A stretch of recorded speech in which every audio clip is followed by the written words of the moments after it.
Hi everyone 4 to 5 years baby long frock stitching part 10 అండి. Already నేను 9 shorts అనేది upload చేశాను. ఎలా కట్ చేసుకొని ఎలా స్టిచ్ చేసుకోవాలి అనేది. లాస్ట్ షార్ట్లో మనం బాడీ పార్ట్ని ఎలా డిజైన్ చేసుకోవాలి అనేది చూపించాను కదా. ఇప్పుడు బాటమ్ పార్ట్కి కెన్ స్టిఫ్ని ఎలా జాయిన్ చేసుకోవాలి అనేది ఇక్కడ నేను చూపిస్తున్నాను. ఫస్ట్ మనం ముందుగా రెడీ చేసుకున్నాం ఈ మెయిన్ ఫ్యాబ్రిక్ ఉంది కదా బాటమ్ పార్ట్ది, దానికి ఇలా కెన్ స్టిఫ్న్ అనేది ఫస్ట్ కింది సైడ్ మనం కరెక్ట్ సైడ్కి ఇలా స్టిచ్ అనేది వేసుకోవాలి 1/2 ఇంచ్ మార్జిన్ తోటి.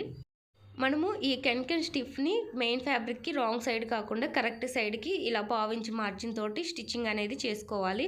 ఇలా మొత్తం స్టిచ్చింగ్ చేసుకోవడం కంప్లీట్ అయిన తర్వాత ఇప్పుడు క్లాత్ని అనేది రాంగ్ సైడ్కి టర్న్ చేసుకొని ఇలా స్టిచ్చింగ్ అనేది చేసుకోవాలండి. ఇక్కడ 1/2 ఇంచ్ మార్జిన్ తోటి ఇలా క్లాత్ని అనేది అడ్జస్ట్ చేసుకొని స్టిచ్ అనేది వేసుకోవాలి. మనకి ఎంత విడ్త్ అయితే ఉందో ఆ విడ్త్ మొత్తాన్ని ఇలానే కొంచెం కొంచెంగా క్లాత్ అనేది అడ్జస్ట్ చేసుకుంటూ ఈ కెన్ స్టిఫ్ మీదే స్టిచ్ పడే విధంగా ఇలా స్టిచ్చింగ్ అనేది మొత్తం చేసుకోవాలి. ఇలానే మనం సెకండ్ పీస్ అంటే బాటమ్ పార్ట్కి 2 పీసెస్ ఉన్నాయి కదా, ఫ్రంట్ సైడ్ ఒకటి బ్యాక్ సైడ్ ఒకటి, అలా 2 పీసెస్ని మనం సెకండ్ పీస్ని కూడా ఇలానే ఫస్ట్ కరెక్ట్ సైడ్కి స్టిచ్ వేసుకోవాలి కెన్ స్టిఫ్ని పెట్టి. తర్వాత కింది సైడ్కి క్లాత్ని అనేది అడ్జస్ట్ చేసుకొని ఇలా స్టిచ్చింగ్ అనేది చేసుకొని మనం 2 పీసెస్ని అనేది రెడీ చేసుకోవాలి. ఇలా కెన్ స్టిఫ్ని యూజ్ చేయడం వలన ఫ్రాక్ అనేది బౌన్సీ లుక్ వస్తుంది, మంచి ఫ్లేర్తో బాగా కనిపిస్తుంది. మీరు ఇలా కెన్ స్టిఫ్ ఉంటే ఇలా స్టిచ్ చేసుకోవచ్చు, లేదు అనుకుంటే నార్మల్గా ఫోల్డ్ చేసేసుకొని స్టిచ్ అయినా వేసుకోవచ్చు, లేదంటే జిగ్జాగ్ అయినా చేసుకోవచ్చు. మీకు ఏది అవైలబిలిటీలో ఉంటే దానికి తగ్గట్టుగా స్టిచ్చింగ్ అనేది చేసుకోవచ్చు. ఇక్కడ నాకు దగ్గర కెన్ స్టిఫ్ ఉంది, అందుకే నేను ఇలా స్టిచ్చింగ్ అనేది చేస్తున్నాను.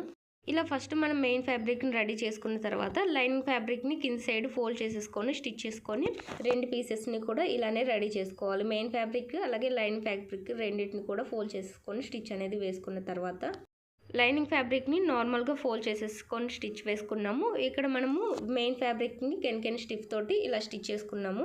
ఇలా స్టిచ్ చేసుకోవడం కంప్లీట్ అయిన తర్వాత బాడీ పార్ట్ అనేది మిషన్ పెయిన్ పెట్టేసి దాని మీద ఇప్పుడు బాటమ్ పార్ట్ అనేది ఈ విధంగా ప్లేస్ చేసుకోవాలి.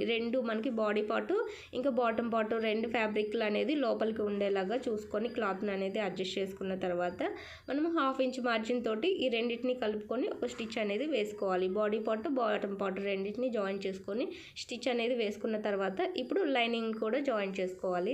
బాటమ్ పార్ట్ లైనింగ్ స్టిచ్ చేసుకునేటప్పుడు bottom part main fabric side కాకుండా ఇలా body part lining fabric side stitch చేసుకున్నామంటే ఖర్చులు అనేది కనిపించకుండా ఫినిషింగ్ నీట్గా ఉంటుంది. చూసారు కదా, రాంగ్ సైడ్ కూడా క్లాత్ కనిపించకుండా ఫినిషింగ్ నీట్గా ఉంటుంది ఇలా స్టిచ్ చేసుకున్నామంటే.